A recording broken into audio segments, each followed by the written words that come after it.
Hare Krishna,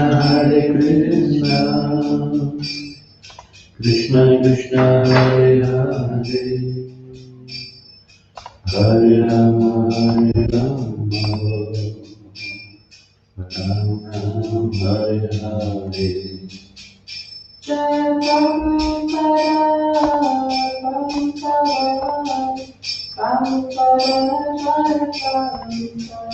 Jai Prabhupada, Prabhupada.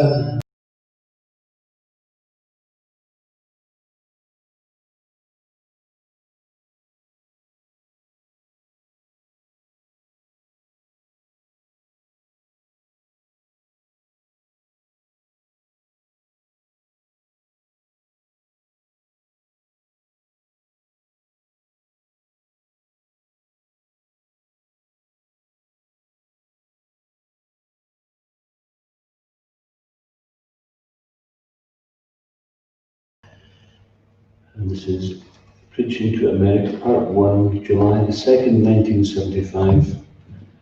On the plane from Denver to Chicago, Prabhupada scanned a Time magazine essay on crime, a cover story entitled Crime, Why and What to Do. Landing at O'Hare Airport, he was greeted by hundreds of cheering devotees and the press. Your Divine Grace, Sri Govinda, the Chicago Temple resident, said, pushing forward, "This is Miss Jones from NBC television." "How do you do?" smiled Miss Jones, and several other reporters held microphones before Prabhupada. "I would like to know what the occasion is. Why are you visiting Chicago?" Sri Prabhupada speaking. "Just now I have seen one article in Time magazine." He raised his right hand in an instructing gesture and leaned against the cane he held in his left hand. "It was 4 or 5 pages," he continued. "Crime, why, and how to solve it. If you are serious, then you can take our method and suggestions. Then you can stop this crime." "You have a way to stop the crime?" "Oh yes, I have." "Can you explain a little bit more how you do it?" Sri Prabhupada nodded. "That we have to suggest. The social, political, educational, cultural, everything has to be changed. So if you come, we can give you in detail how it can be done." Miss Jones dropped the issue and asked Prabhupada how he felt about his welcome. She seemed unnerved by the devotees crowding around to see and hear Sri Prabhupada. "By God's grace," Sri Prabhupada said, "wherever I go, they welcome me like that." Miss Jones, "Are you used to anything a bit more serene?" Serene, Prabhupada thoughtfully considered the word as they all stood together in the midst of the noisy, heavily trafficked airport. "Of course, our whole propaganda is serene," he said. "Yes, we are distributing God consciousness. It is the most serene movement. People have to learn it very nicely." "Thank you," said Miss Jones. She had gotten enough. But Prabhupada added a last word. "My message is to stop the crimes of your country. That is my sum and substance. You have read the article in Time magazine, Crime and How to Stop It. So if you take my advice, that can be stopped.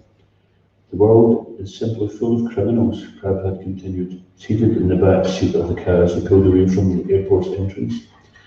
Crime means happy, sinful. To Srila Prabhupada, it seemed to make no difference that he was sitting in a car with a few disciples and not speaking with the press. If simply by law you want to suppress them, it will not be successful. Deliver them, then you also come along with them. Not that these criminals only should be delivered, and you will go on continuing with criminal activities, slaughterhouse, killing the child in the womb. You are a criminal yourself, the whole state. So the whole family. Yeah. Prabhupada gave it a simple peace formula. Does anybody remember what that peace formula was?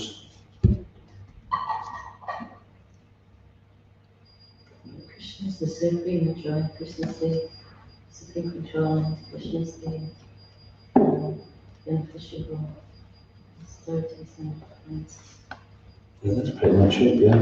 But, if we recognize that there's a supreme proprietor, a supreme controller, and that person is our well-wishing friend, then we can solve crime.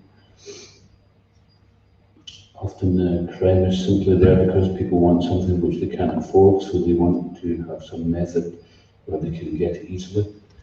And why do they want something they can't afford? Because artificially some desire has been injected into their heart and mind where they think they have to pursue something they don't even need. But if they're satisfied in their own heart and mind, then they don't have to go looking for things. And therefore, if you have satisfaction, whether you're rich or whether you're poor, you can be satisfied in any situation. And if you lose your wealth, you can still be happy. And if you gain it, then it doesn't affect your happiness. But because people place so much importance on material wealth, they're depending on that, and that dictates, or they think it dictates, but it's not even necessarily going to bring them happiness. And when they're attached to it and they lose it, then they become unhappy. So this can be solved simply by recognizing that there is a supreme proprietor and it's not us. Om Namo Bhagavate Vasudevaya. Om Namo Bhagavate Vasudevaya. Om Namo Bhagavate Vasudevaya. Om Namo Bhagavate Vasudevaya. Om Namo Bhagavate Vasudevaya. Om Namo Bhagavate Vasudevaya. From Srimad Bhagavatam, Canto 5, Chapter 5, entitled Lord of Shakti's Teachings, and we'll start on text 17, and we'll go to text 18, which is a very well-known verse. So I'll just do the first verse myself. As tam swayam tad abhigyo vipaschid avidyayam antare vartamanam trishvapunastam sarvina kubudim prayojayed utpatagam yatandam. Translation: if someone is ignorant and addicted to the path of samsara, how can one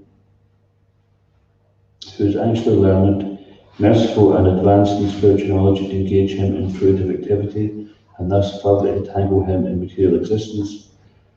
If a blind man is walking down the wrong path, how can a gentleman allow him to continue on his way to danger? How can he prove this method? No wise or kind man can allow this. Okay, text 18. Guru na sa syat swa jano na sa syat. Guru na sa syat swa jano na sa syat. Guru na sasyat svajano na sasyat. Pita na sa syat. Janani na sa syat. Pitana sa syat, janani na sa syat. Pitana sasyat janani na sasyat. Daivam na tat syam na patisha sa syam.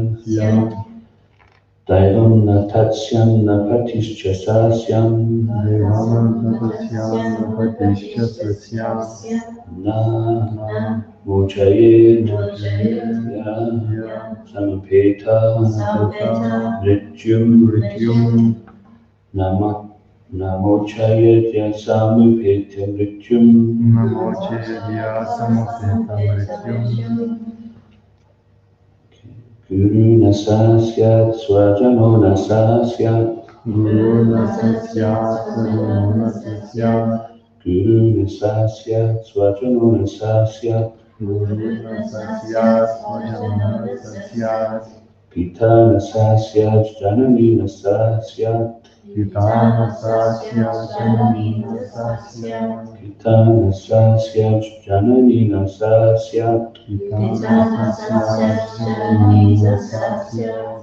Daivam na tatsyam na patischa sasyam. Devam na tasyam na patisya sasyam. Daivam na tatsyam na patischa sasyam. Devam na tasyam na patisya sasyam. Namo chayatya samapeta mrityum. Namo chayatya samapeta mrityum. Namo chayatya samapeta mrityum. Namo chayatya samapeta mrityum.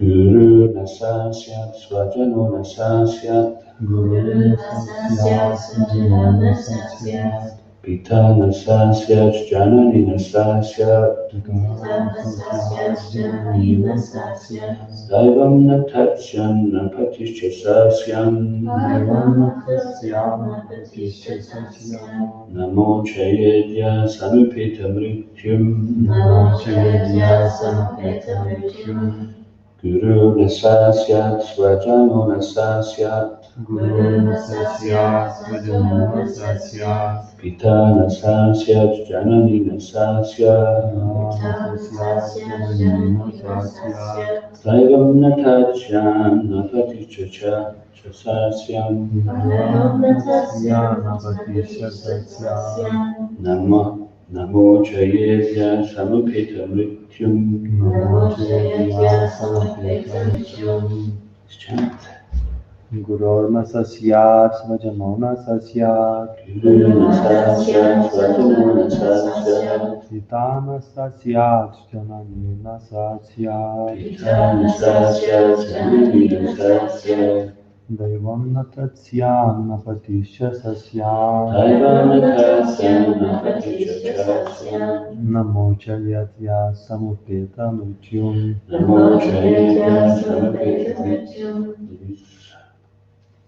Guru Sasyat Svajnana Sasyat Gurorma Sasyat Svajamona Sasyat Pitana Sasyat Jananina Sasyat Pitana Sasyat Jananina Sasyat Daivam Natasyam Napatisya Sasyat Devana Tasyam Napatisya Sasyam Namo Chayadya Samapeta Mrityum Namo Chayadya Samapeta Mrityum Guru Sasyat Svajnana Sasyat Gurorma Sasyat Svajamona Sasyat Pitana Sasyat Jananina Sasyat Pitana Sasyat Jananina Sasyat Daivam Natasyam Napatisya Sasyam Devana Tasyam Napatisya Sasyam Namo Chayadya Samapeta Mrityum Namo Chayadya Samapeta Mrityum Guru, Guru a spiritual master, Spiritual Master Na, Not Not Sa, Sa He, He Syat, Syat should become should become Svajana, Svajana a relative, Na, No not Not Sa, Sa such a person, Such a person Syat, Syat should become should become Pita, Pita a father, a father Na, No not Not Sa, Sa He, He Syat, Syat should become should become Janani, Janani a mother, a mother Na, No not Not Sa, Sa she, She Syat, Syat should become should become Daivam, Devam the worshipable deity, worshipable deity Na, No not Not Tat, Tat that, That Syat, Syat should become should become Na, No not Not Pati, Pati a husband, Husband Cha, Cha also, Also Sa, Sa he, He Syat, Syat should become should become Na, Na not Not Mochayit, Mochi can deliver, can deliver Ya, Ya who, Who Samipetam Mrityum, Samapeta Mrityum one who is on the path of repeated birth and death. One who is on the path of repeated birth and death Translation: one who cannot deliver his dependents from the path of repeated birth and death should never become a spiritual master, father, a husband, a mother, or a worshipable demigod. Repeat: one who cannot deliver his dependents One who cannot deliver his dependents from the path of repeated birth and death from the path of repeated birth and death should never become a spiritual master, should never become a spiritual master, a father, a father, a husband, a husband, a mother, a mother, or a worshipable demigod. or a worshipable demigod. Srila Prabhupada's purport. There are many spiritual masters, but Rishabdev advises that one should not become a spiritual master if he is unable to save his disciple from the path of birth and death. Unless one is a pure devotee of Krishna, he cannot save himself from the path of repeated birth and death. Tyat videham punarjanma naitimam iti sorjuna. One can stop birth and death only by returning home back to Godhead. However, who can go back to Godhead unless he understands the supreme truth, supreme law of truth? Janma karma chini divyam yo viti tatvata. We have many instances in history illustrating Rishabhadev's instructions. Sukracharya was rejected by Bali Maharaj due to his inability to save Bali Maharaj from the path of repeated birth and death. Shukracharya was not a pure devotee, he was more or less inclined to fruitive activity, and he objected when Bali Maharaj promised to give everything to Lord Vishnu. Actually, one is supposed to give everything to the Lord because everything belongs to the Lord. Consequently, the Supreme Lord advises in Bhagavad Gita 9.27, Yat Kuroshi Yadashnasi Yat Juhosi Dadasi Yat Tapachasi Kuntaya Tat Vishwamadasanam. O son of Kunti, all that you do, all that you eat, all that you offer and give away, as well as all austerities that you may perform, should be done as an offering unto me. This is bhakti. Unless one is devoted, he cannot give everything to the Supreme Lord. Unless one can do so, he cannot become a spiritual master, husband, father, or mother. Similarly, the wives of the Brahmins who were performing sacrifices gave up their relatives just to satisfy Krishna. This is an example of a wife rejecting a husband who cannot deliver her from the impending dangers of birth and death. Similarly, Prahlad Maharaj rejected his father, and Bharat Maharaj rejected his mother, Jananina Sasya. The word Daivam indicates a demigod, or one who accepts worship from a dependent. Ordinarily, the spiritual master, husband, father, mother, or superior relative accepts worship from an inferior relative, but here Rishabhadev forbids this. First, the father, spiritual master, or husband must be able to release the dependent from repeated birth and death. If he cannot do this, he plunges himself into the ocean of reproachment for his unlawful activities. Everyone should be very responsible and take charge of his dependents, just as a spiritual master takes charge of his disciple, or a father takes charge of his son. All these responsibilities cannot be discharged honestly unless one can save the dependent from repeated birth and death. Om Jnanatimirandasya Jnanashlakaya Chakshurmilitamina Tasmai Shri Gurave Namaha Kam Karoti Vachalam Bhagam Lagate Girim Kripa Tamam Vande Shri Vrindaranam Jai Shri Krishna Chaitanya Prabhu Nityananda Shri Advaita Gadadhara Srivasadi Gaura Bhaktivinoda Hare Krishna Krishna Krishna Hare Hare Hare Rama Rama Rama Hare Hare.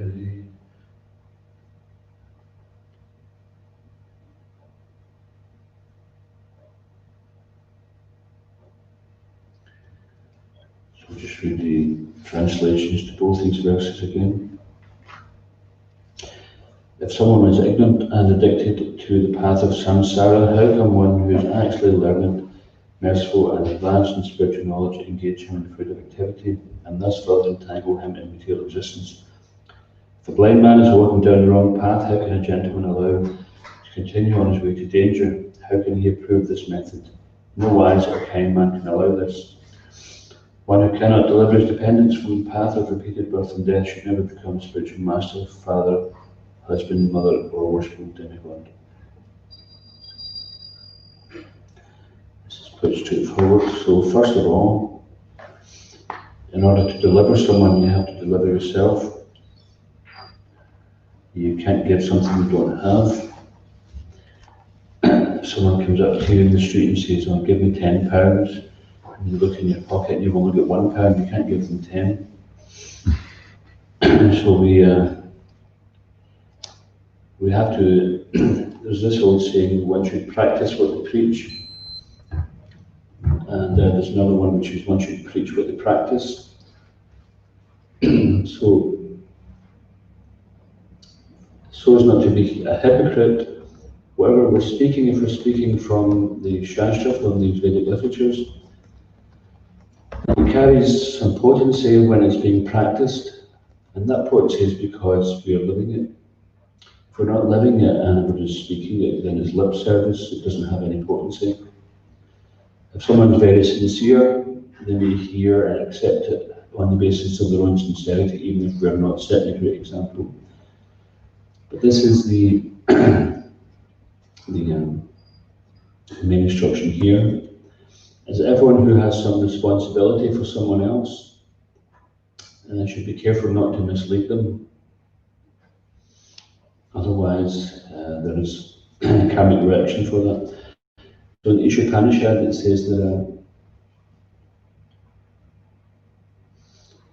those who engage in nescience or ignorance, then they have a certain type of reaction, but those who are engaged in the culture of so-called knowledge, in other words, those who are professing to be enlightened but are misleading people, then their karmic reaction is worse than simply those who are misleading out of ignorance. So this is the general thing, even in everyday society. If someone commits a crime unknowingly, then the punishment or the sentence they receive is not as severe as someone who does something knowingly or calculated.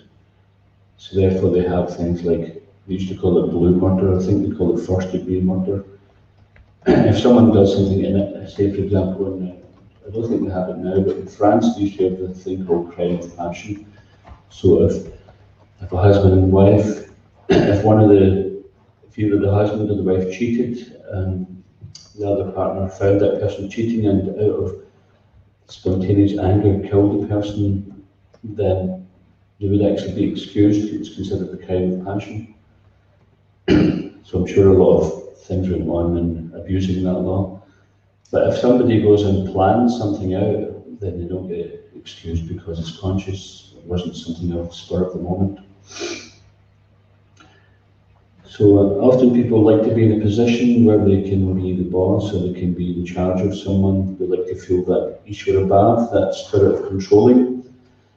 But as they say, with responsibility or with freedom comes great responsibility. So one has the freedom to act in such a way that they have some superior facilities or some superior position, then it's their responsibility to make sure that they don't mislead. Just so in the previous verse here, it was being mentioned by Lord Rishabdev that if a blind man is just about to walk into sometimes in India you'll find these disused wells, especially in the paddy fields where they grow the rice.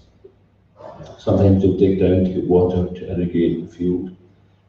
And then if the well becomes useless, sometimes it's left there, grasses grow over it, and then someone may fall down that well if they're not careful.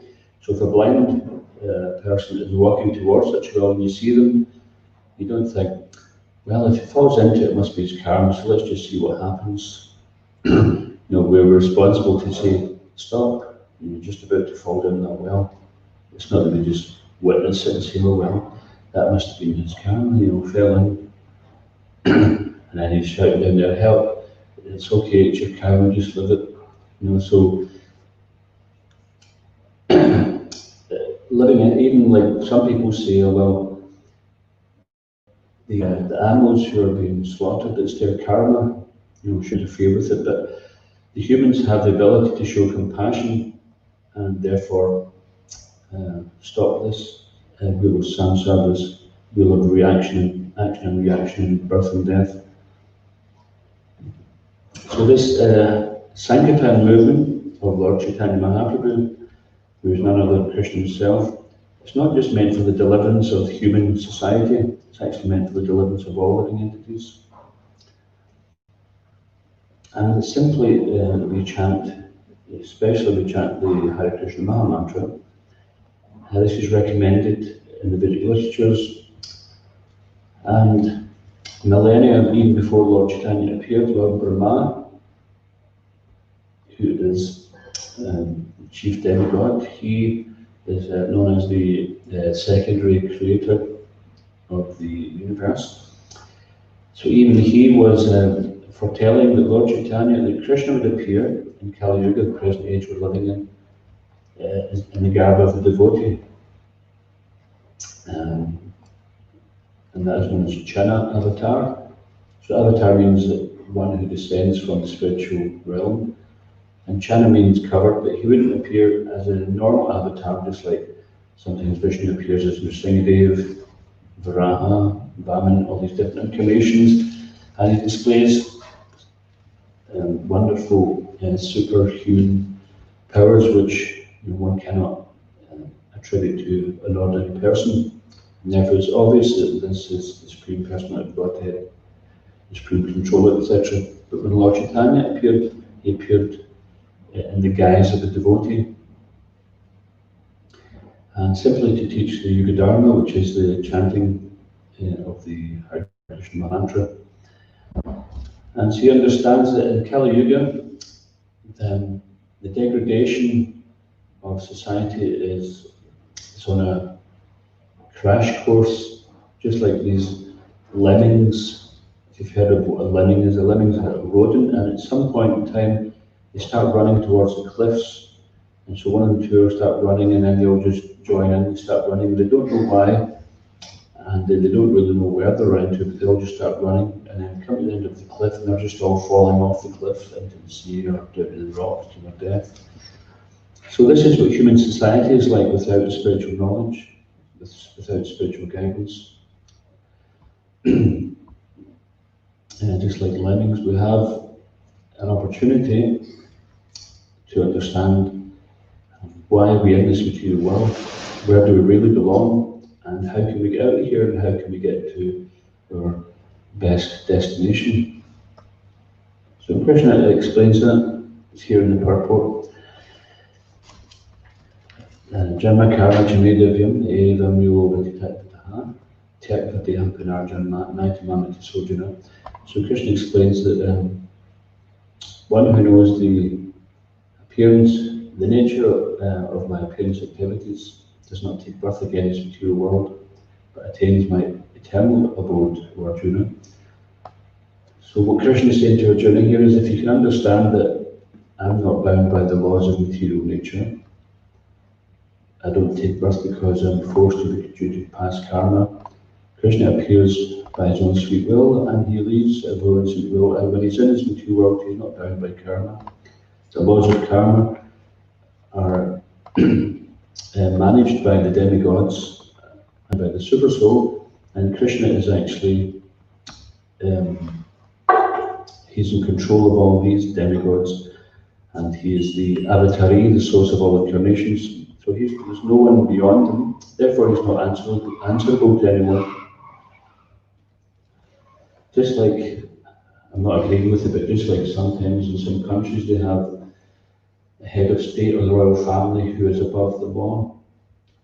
So one who's above the law generally means that they set an example to follow it, not that I'm above the law, so that means I can break it. So this is like the epitome of hypocrisy. We see that sometimes, that people expect others to do as I do, not do as I say, not as I do. So this age of Kali Yuga is known as the age of quarrel and hypocrisy. Over the slightest things, that people are fighting with each other, they're going to war. And sometimes not even over the slightest things, they fabricate some reason, and then they have a war over it. But meanwhile, they're filling their pockets behind the scenes. So this is typical Kali Yuga government activity. And some are more expert at hiding it than others. But basically, as Prabhupada was saying in the Prabhupada Lilamrita, that everybody's a criminal, because we're taking something which doesn't belong to us and we're saying this is mine. One time, before I joined, I'd seen this old Western movie, and it was at the time of the gold rush in California. So it used to be that someone would just, they'd get a permit to go digging for gold, and then if they found something, they would stake their claim. So staking the claim means they would actually get a wooden stake, knock it in the ground and put their name on it, that this is theirs. And what would happen is somebody would come along with a gun, shoot the person, take out their gold and put theirs in. So this is what's going on. And when I seen it actually, I realised this is what's happening all over the world. People are just saying, this is mine, and then someone knocks him off and says, no, it's mine now. And then someone knocks him off and says, oh, no, it's mine. And this has been going on since time immemorial. And actually, as Prabhupada says that this world was here before we came, and it'll be here when we've gone, and in the middle we come along and fight over it. So this is all due to a simple misunderstanding that we don't recognize there is a supreme proprietor.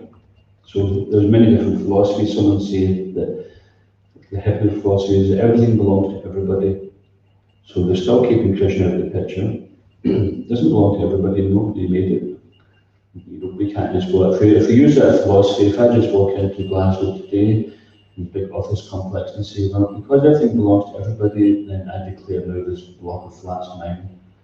They'll just carry me away, won't they? And get the police. Nobody will believe it, even if I believe it. So and it used to be that this philosophy was not so practical, because in kind of hippie terms, then people would say, yeah, everything belongs to everybody, so they can just use what they want until you want to use anything which is theirs, then it doesn't apply. But usually they're not so attached at that point. What's yours is mine, and what's mine is also mine. So then we have also, Prabhupada explains, we mentioned before, is the difference between capitalism and communism is simply how the robbers share up the booty. when robbers rob a bank and they get back to their hideout and then they argue how to divide it up, then one person may put forward, let's share it up evenly. Perhaps say this is communism. We steal something, we just share it up evenly. We're still not recognizing that there's a creator and a proprietor. And then capitalism is, that different people get different shares according to their ability to manipulate or their level of importance. But all of these things are illusory because we still fail to recognize that there's a supreme proprietor, a supreme controller. And as soon as we realize that, then we can actually become free from the anxiety of attachment. Vita, raga, bhaya, krodha, manmaya, mamapashutaha, vahavogya, tapasaputamadvavam agata. So, vita means to be free. Isn't there a Latin word like that? Does anybody speak Latin? Vitae, does that not mean, does anyone know what that means in Latin? Life, yeah. So this vita means to become free from vita raga, attachment, bhaya, fear, krodha, anger, being free from attachment, fear, and anger, being fully absorbed in me. Many persons in the past became purified of knowledge of me, and thus attain transcendental love. For me, became purified by knowledge of me.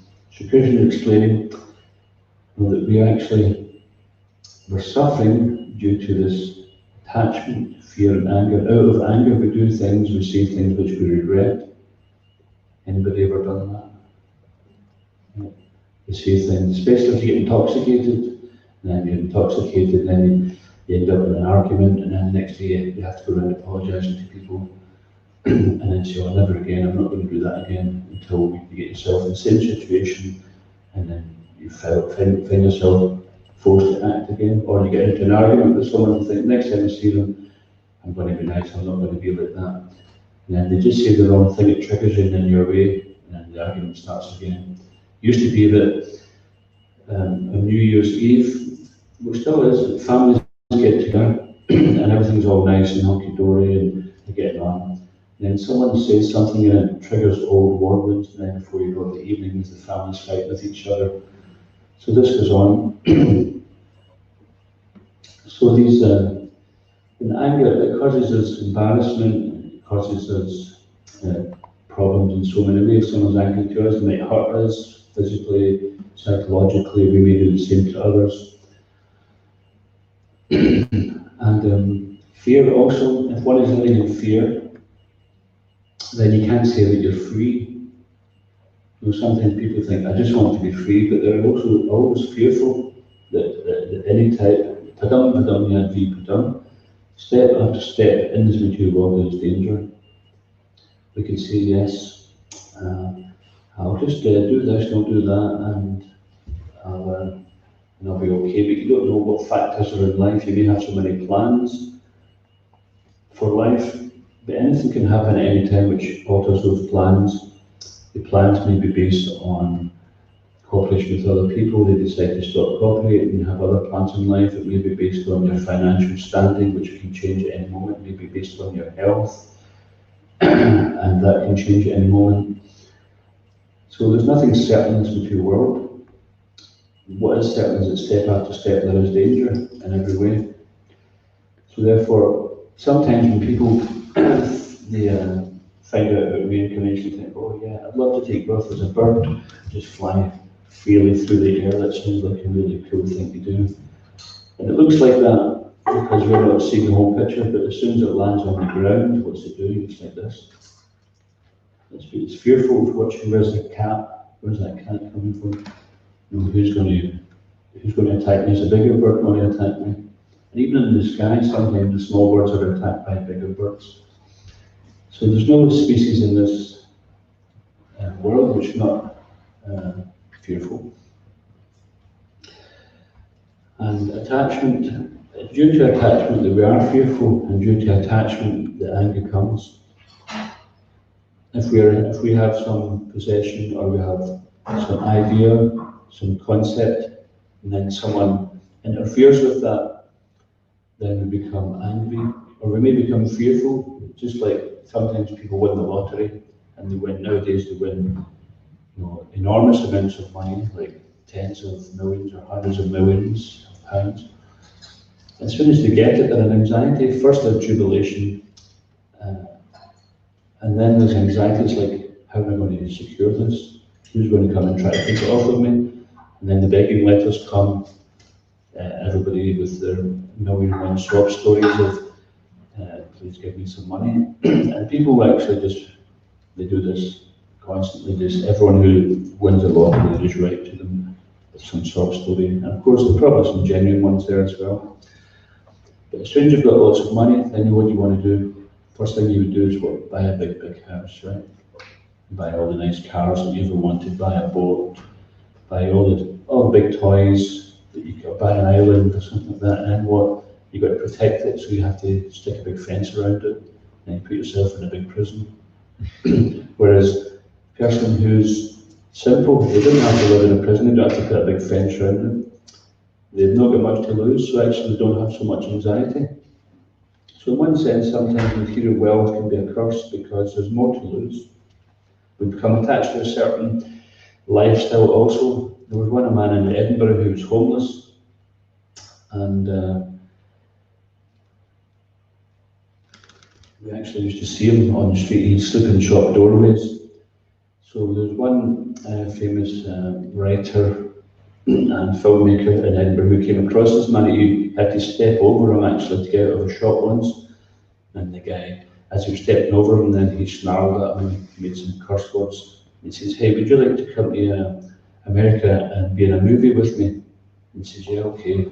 So he got him up, cleaned him up, took him to America. The guy actually still acts.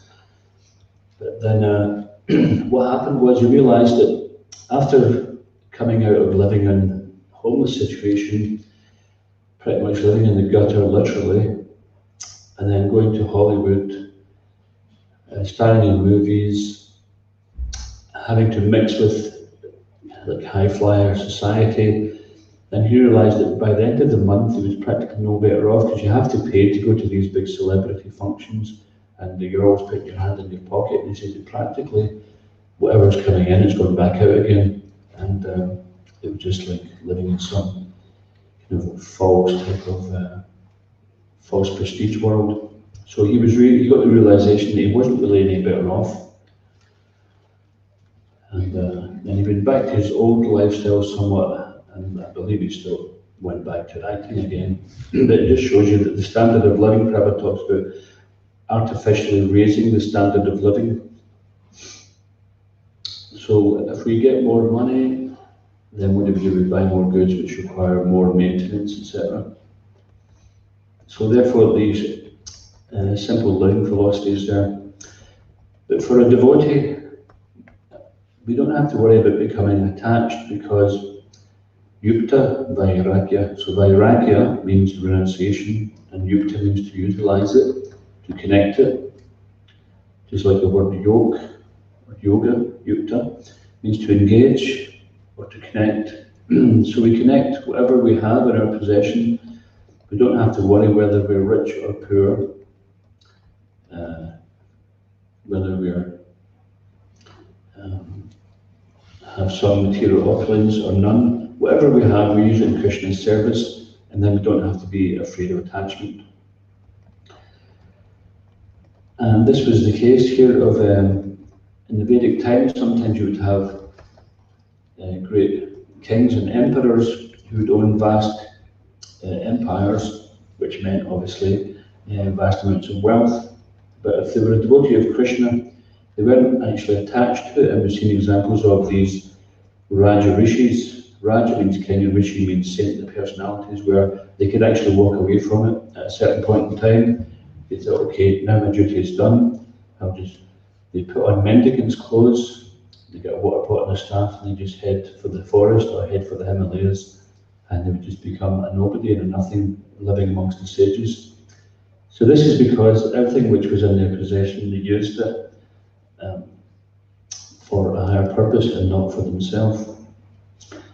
So Prabhupada explains that this is just like someone who works in a bank. They're handling so much money all the time, but they don't think this is mine, oh, there's one for the bank, there's one for me. They don't do that. They might do it one day and then they get caught and get sacked, but they don't think like that because it's not theirs. So that's the mood of a devotee, that whatever comes our way, if something comes our way, we'll figure out how to use it in Krishna's service. If nothing comes our way, we can still serve Krishna in some way or another. So as long as we're attached, we have anxiety. Therefore, to become free from attachment means to become really free. And this attachment, these are the lessons which one has to learn in order to become a spiritual master, father, husband, mother, or worshipful demigod.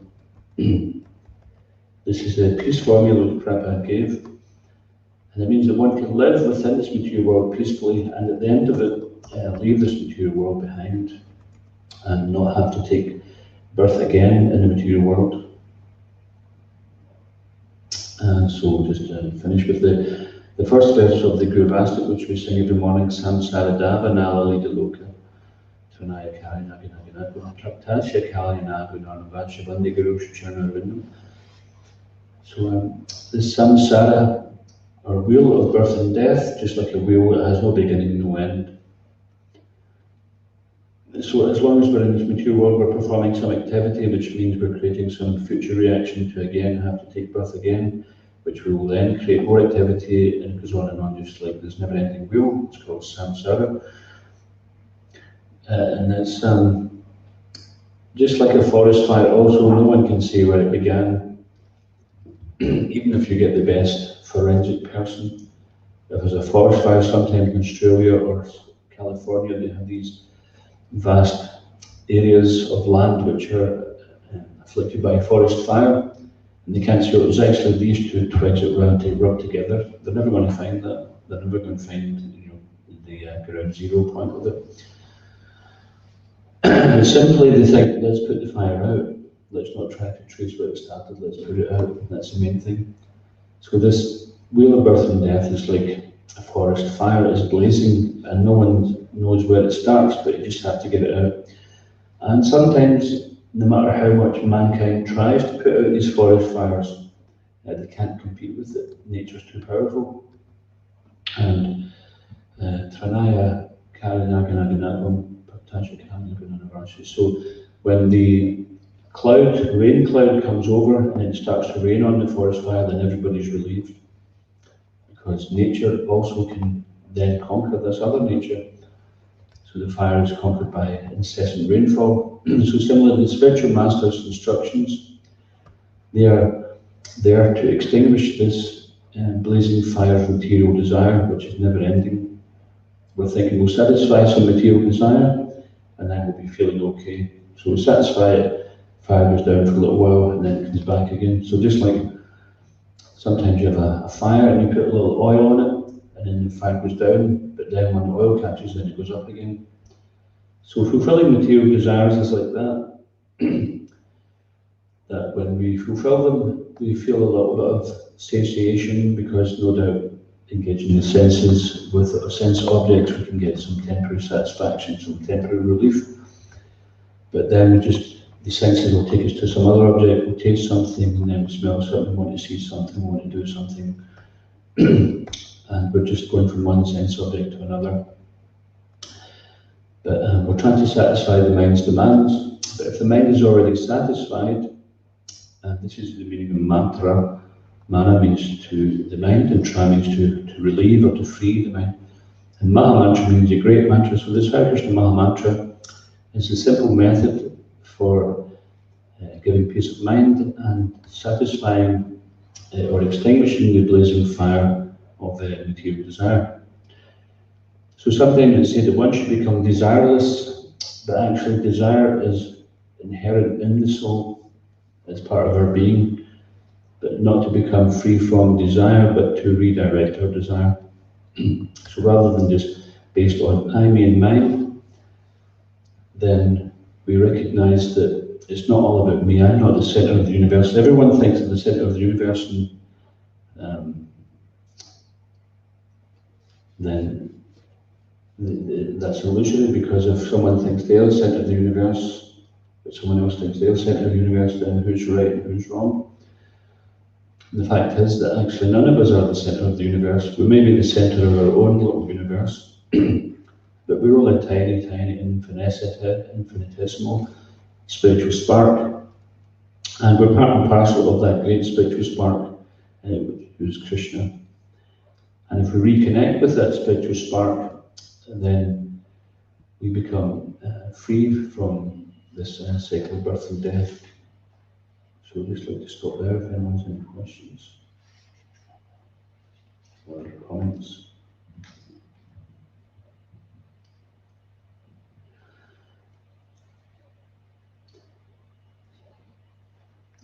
So unless, so by absorbing this spiritual knowledge, then and giving it to others, then we can deliver dependence. And even though there's many people out there who are suffering in their ignorance, they don't realize that they're not this body, that they are something better than this body, something which survives the death of this body. And we know that, so it immediately becomes our responsibility to try to find ways to introduce this into their lives so they can also be benefited. This is called compassion. If we take it, if someone finds a cure for COVID-19 and they decide, I'm just keeping it to myself, then what would you think of them? You think, oh, this person's such a miser, the biggest miser on the face of the earth. So if you find that cure, you share it. So if we find a cure for the spiritual disease, then we share it. We find ways to share it. And that may be simply by talking with people, to introduce them to some higher principles, or to share a book with them. And this way, we can benefit them. So that's the meaning of this verse. Just a small comment that, often people who are, religion, etc., get accused for, why you're going out and kind of sharing it. And, this verse it kind of explains sort of the one before, why people would do it. Of course, I'm not speaking about, like standing on a box and screaming, that you all going down.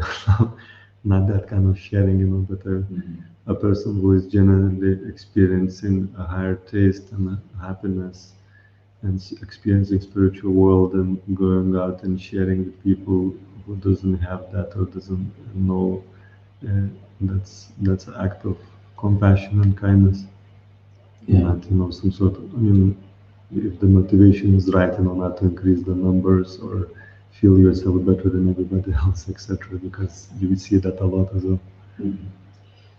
Definitely. So if you find something good in life, you want to share it. Just like if you come across a nice recipe and you think, oh, my friend will like this, I'll share that with them. You come across a nice book, you share it with somebody. So if you find something good, then you want to share it with people. That's natural. But this sharing or preaching, as it's often mentioned, which is now quite, it's not very welcome a lot of people, because it's been given a bad name, because people who are actually not even practicing themselves, people who are insecure themselves, simply, as Raghunath was saying, standing on a soapbox, put themselves on a pedestal, and they sometimes even, they'll physically stand in a busy street and they'll shout at everybody, telling them they're going to hell, stuff like that. Now, this kind of thing is not going to attract people, and it just kind of, it smells of insecurity, anger, ignorance. That's not going to attract people. People just mock that kind of thing. They're too intelligent for that. And it gets religion a bad name, to the point where people don't even want to hear the word religion or the word God. That's a fact. There's some survey done that people have no interest in religion or God because it's been given such a bad name. The way people have used it, they use just like they say, give a dog a bad name and hang it. They've given God a bad name and hung him. So nobody wants to hear that. But at the same time, they did a survey and they realised that people are actually very interested in spiritual life, and they're interested in spiritual experience. So this indicates that people are beyond being fooled simply by dogma.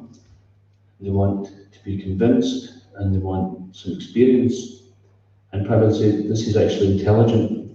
That an atheist is an intelligent person because they're not going to accept blindly. So blind following is not recommended.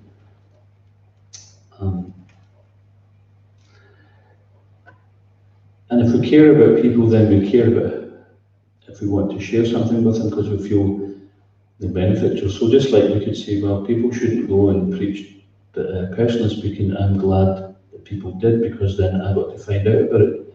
And we can be sure there's other people out there who are searching and they're just hoping to meet someone who can give them what they need to connect. And therefore there are many people who have benefited from this, and that becomes a turning point in their life which they're very eternally grateful for. And of course there's this argument that people say, well, you shouldn't go and force your beliefs upon someone. I had someone coming up to me in the street tell me this once, and I said to him, so you really believe in that? He says, yeah, I do. I said, so why are you telling me? You forced your belief on me. I said, so the best thing you can do is zip it and go and practice your own belief by not saying anything.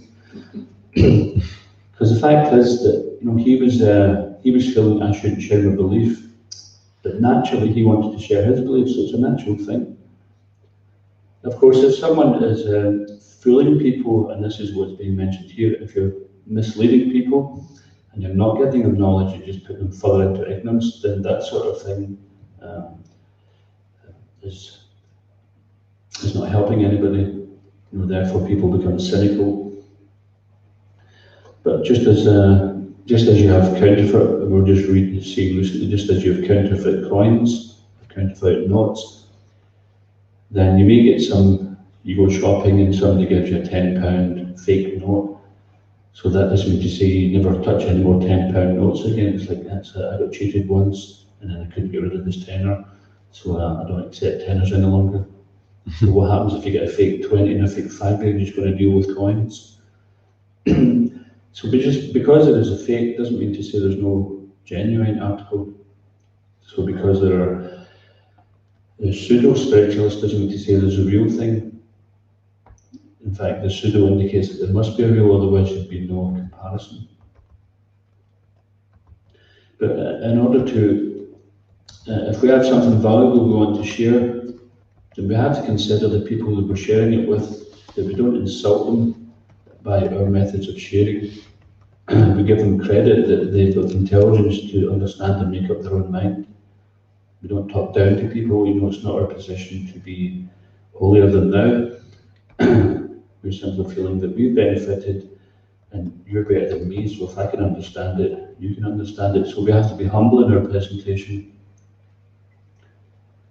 And this is why this is how Prabhupada could convey the message to people, because we'll just finish with this last one. Prabhupada arrived in one airport in America. And Allen Ginsberg was a very famous poet of the 50s, 60s, 70s. And it became known that Allen Ginsberg was associating with Srila Prabhupada.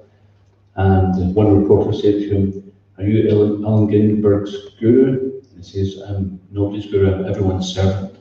And Prabhupada genuinely felt like that. He wasn't just like giving a smart answer.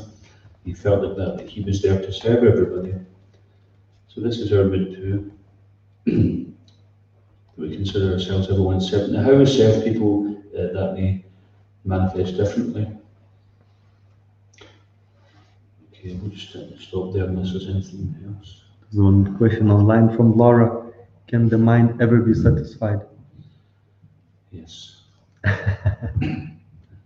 And no. So just like in material life, no matter how much we try to a very good question, thanks Laura. Just like in material, when we try to satisfy material desires, it's never ending. A little bit of satisfaction, then the fire starts up again, then we have to satisfy it, and it goes on like that.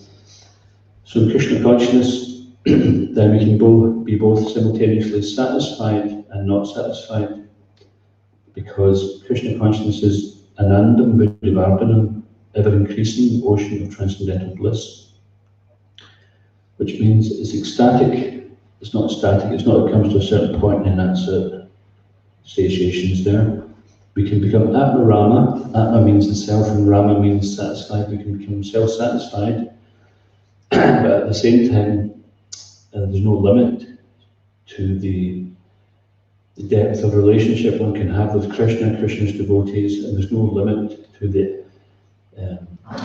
ananda or bliss which we experience through kirtan, through service, etc.